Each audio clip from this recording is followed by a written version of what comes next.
At the close of a G20 summit held in the shadow of the Paris carnage, President Obama acknowledged the terror rampage in France as a sickening setback in the fight against Islamic State militants. But he tells reporters all it shows is how dangerous a handful of death-seeking zealots can be. They can kill a lot of people. That's one of the challenges of terrorism.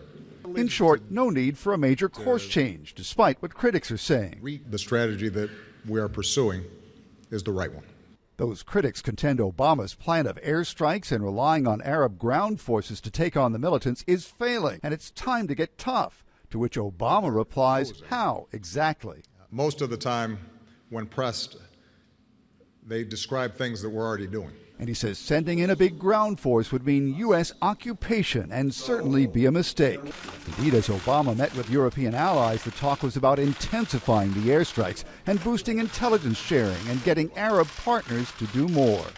While there's been no shortage of tough talk about military action, G20 leaders meeting here at a Turkish resort barely 400 miles from the Syrian border are also throwing their weight behind diplomatic moves to end Syria's civil war.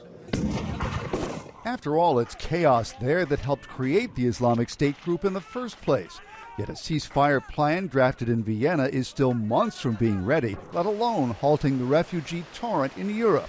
Obama had tough words for those demanding a post-Paris ban on the U.S. taking in fleeing Syrians.